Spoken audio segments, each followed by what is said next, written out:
Every child's success story starts here. Every student who steps into Success School shines with brilliance, sculptured by teachers, polished to perfection. अस्सलाम वालेकुम नाज़रीन, आइए जानते हैं देश की राजधानी नई दिल्ली और उत्तर प्रदेश से कुछ खास खबरों पर।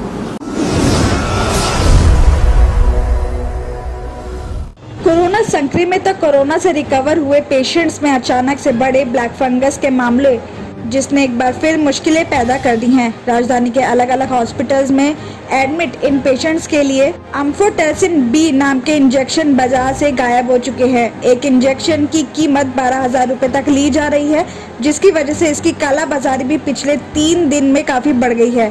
पहले रेमडेसिविर और ऑक्सीजन की कालाबाजारी के बाद अब एम्फोटेरेसिन बी इंजेक्शन के लिए लोगों को काफी परेशानियों का सामना करना पड़ रहा है। दरअसल राजधानी के 3 hospital AIIMS, lady Hardinge medical college और सर गंगाराम हॉस्पिटल को मिलाकर 100 से ज्यादा पेशेंट्स अंडर ट्रीटमेंट है।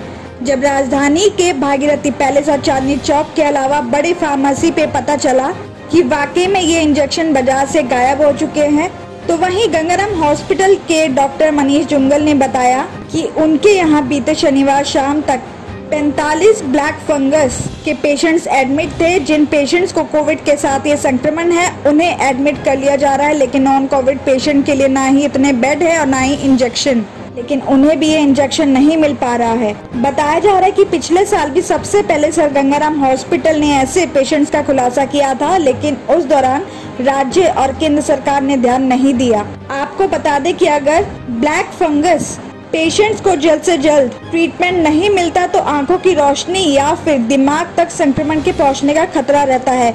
इससे बचने के लिए एक पेशेंट को 40 से 50 तक इंजेक्शन की डोज दी जाती है और इस इंजेक्शन करीब 6 से 6,500 रुपए में मिलता है।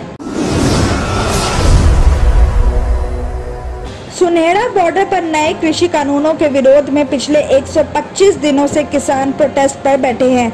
मेवाती किसान मोर्चा के पदाधिकारियों ने रविवार को जहां प्रोटेस्ट हो रहा है वहां मीटिंग की। इसकी अध्यक्षता मौलाना अरशद मील खेड़रा ने की और इस दौरान किसानों ने फैसला लिया कि 26 मई को प्रधानमंत्री नरेंद्र मोदी का विरोध करेंगे। साथ ही सभी किसान अपने घरों और गाड़ियों पर काले झंडे लगाएंगे।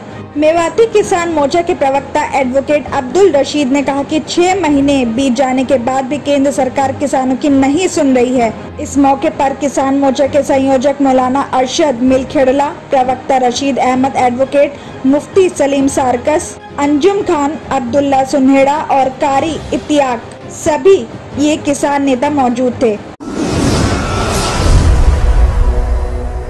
डाबा तालाब कॉलोनी में बुधवार को 14 दिन के बच्चे की चोरी के मामले में नया खुलासा सामने आया है। पुलिस जांच में पता चला है कि घर वालों ने घर का खर्च चलाने के लिए खुद ही अपने बच्चे को बेच दिया था। पुलिस ने बताया कि बुधवार को डाबर तालाब में रहने वाले एक परिवार ने अपने 14 दिन के बच्चे को बेच दिया था। बच्चे के बेचने का शक उन पर ना जाए, इसलिए घर वालों ने पुलिस कंट्रोल रूम को 2 लोगों ने उनके घर से 14 दिन का बच्चा चोरी करने की खबर दी थी। लोनी कोतवाली SHO OP सिंह ने बताया कि पीड़ित से बात करने पर वो बार-बार अपना बयान बदल रहा था। इसके बाद पुलिस ने आसपास के लोगों से पूछताछ की थी।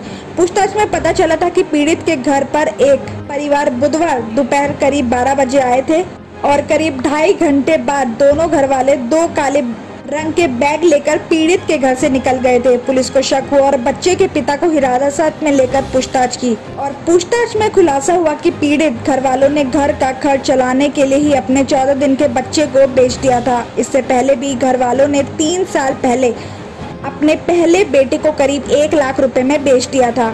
SHO ने बताया कि बच्चा बेचने वाला आरोपी पिता बुलंदशहर के गुलावटी का रहने वाला है, जबकि उसकी पत्नी उड़ीसा की रहने वाली है। बताया जा रहा है कि करीब 3 महीने पहले ही वो लोनी के डाबर तालाब कॉलोनी में रहने आए थे और पूरा परिवार आसपास के इलाकों में भीख मांगकर गुजारा करता था। दिल्ली के मंगोलपुरी में केवल 100 रुपए के लेन देन के मामले में एक शख्स की चाकू मारकर हत्या कर दी है।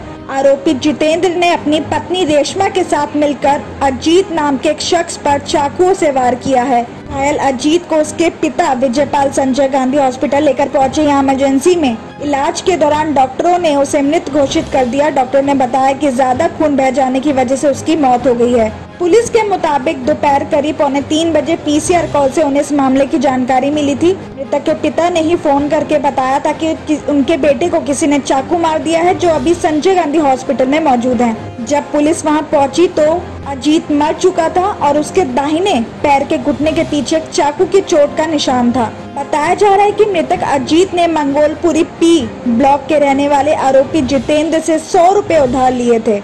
विवाह को जितेंद्र ने अजीत से अपने पैसे वापस मांगे और इस मुद्दे पर दोनों के बीच बहस हो गई। देखते ही देखते दोनों में बहस हो गई और मृतक अजीत ने आरोपी जितेंद्र को मौके पर ही पीट दिया और पैसे भी देने से मना कर दिया। इसके बाद जितेंद्र वहां से वापस अपने घर गया और दोबारा अपनी पत्नी के साथ चाकू लेकर आया। वो दोनों अजीत को सबक सिखाना चाहते थे, इसलिए आरोपी जितेंद्र और उसकी पत्नी रेशमा ने फिर से अजीत से झगड़ा शुरू कर दिया। इस दौरान जितेंद्र ने अजीत पर चाकू से हमला कर दिया। इसके बाद दोनों पति पत्नी फरार हो गए और अजीत की मौत हो गई। पुलिस ने आरोपी रेशमा को गिरफ्तार कर लिया है, जबकि दूसरा आरोपी जितेंद्र फरार है। पुलिस उसकी तलाश कर रही है। मोहम्मदिया शवरमा की लाजवाब पेशकश मोहम्मदिया मंदी हाउस आप तमाम दोस्त अहबाब का वेलकम करता है।